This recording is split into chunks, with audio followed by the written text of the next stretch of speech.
उन्हाळी सुट्ट्याचा हंगाम सुरू झाला असतानाही पुणे मुंबईहून मराठवाड्यातील मार्गावर एकही उन्हाळी विशेष रेल्वे सुरू न झाल्याने प्रवाशात तीव्र नाराजी पसरली आहे. मध्य आणि दक्षिण रेल्वेकडून दरवर्षी उन्हाळी हंगामात पुणे नांदेड, पुणे लातूर, पुणे परभणी या मार्गावर प्रवासाची मोठी गर्दी होते. मात्र यंदा अद्याप अतिरिक्त गाड्याची घोषणा न झाल्याने प्रवाशासाठी तिकिटे मिळवणे अवघड झाले आहे. मुंबई पुण्यात नोकरी व्यवसायाच्या निमित्ताने स्थायिक असलेल्या मराठवाड्यातील नागरिकांची संख्या मोठी आहे. उन्हाळी सुट्टीत हे प्रवासी मोठ्या प्रमाणात गावी जातात.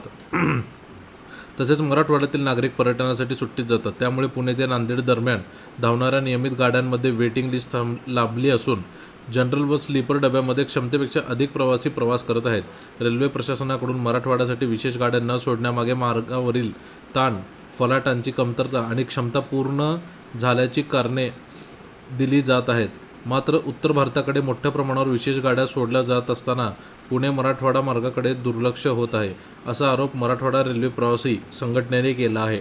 गेल्या वर्षी पुणे, पनवेल, नांदेड तसेच इतर काही विशेष गाड्या सोडण्यात आल्या होत्या. यंदाही त्याच धर्तीवर पुणे नांदेड, पुणे लातूर आणि पुणे छत्रपती संभाजी महाराज नगर या मार्गावर उन्हाळी विशेष गाड्या तातडीने सुरू कराव्यात, अशी मागणी संघटनांकडून करण्यात येत आहे. उन्हाळी हंगामाच्या पार्श्वभूमीवर रेल्वे प्रशासनाने तातडीने निर्णय घ्यावा, अशी अपेक्षा प्रशासनाकडून व्यक्त केली जात आहे.